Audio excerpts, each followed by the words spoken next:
재건축 결기를 꺼뜨릴 묘책일까? 수급 불안을 일으킬 패착일까? 준공 후 30년인 재건축 가능 연한을 늘리는 방안을 검토 중이라는 김현미 국토교통부 장관의 발언이 나온 뒤로 부동산 시장이 술렁이고 있다.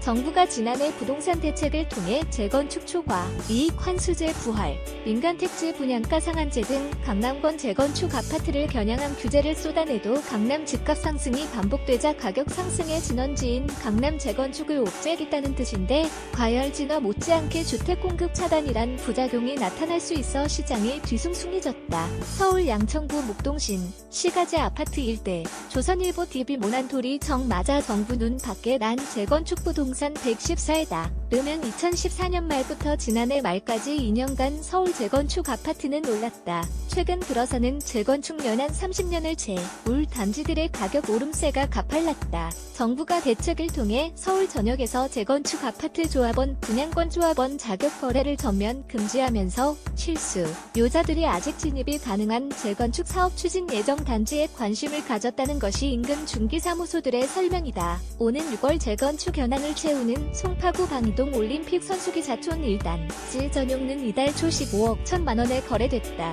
지난 11월 같은 면적의 아파트가 14억 1천만 원에 거래됐었다. 한 달 만에 1억 원 정도 실거래가가 뛰었고 부동산 대책 이전보다는 억 원 넘게 올랐다. 1988년 준공된 양천구 신정동 목동 신시가지 11단지 전용은 이달 초 6억 5천만 원에 팔렸다. 대책 전으로 6억 원 안팎에 거래되던 것을 감안하면 반년 만에 5천만 원가량 올랐다. 급한 불은 끄겠지만 수급 불안 우려도 정부가 재건축 가능 연한을 늘릴 경우 단기적으로는 재건축 사업 추진이 임박한 단지를 중심으로 가격 조정이 불가피할 것이라는 전망이 나온다. 올해부터 재건축 사업이 본격적으로 추진될 것이라는 기대감이 반영되며 집값이 올랐는데 재건축 추진 시점이 한참 뒤로 밀리기 때문이다. 만약 재건축 연한이 준공 후 40년 이후로 늘게 되면 91년에 준공된 아파트의 재건축 연한은 각각년 늘어난다. 예를 들어 1988년 6월 준공된 아파트의 경우 올해 6월부터 재건축 추진이 가능했지만 옛 기준안으론 4년 뒤인 2022년에야 재건축 사업을 시작할 수 있다.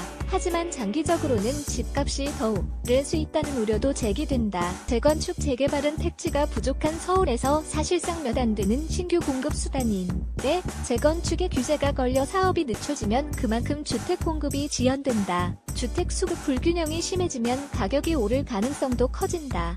이미 준공된 지 40년이 지나 재건축 현안을 40년으로 연장해도 사업 추진에 지장이 없는 아파트를 중심으로 투자 수요가 쏠리는 풍선 휴가를 우려하는 목소리도 나온다. 대표적인 강남 재건축 단지인 압구정 현대아파트년 준공과 대치동 음마아파트년 준공가 그런 사례가 될 수 있다. 익명을 요구한 시중은행의 한 PB는 강남세 아파트 매물이 귀해지자 자산가들을 중심으로 재건축을 앞둔 아파트를 미리 확보하려는 움직임이 있다며 대기 수요가 넘치는 강남 아파트는 가격이 떨어지지 않을 것이라는 공감대가 형성돼 있다고 말했다. 카피라이트 스시, 카슨 비즈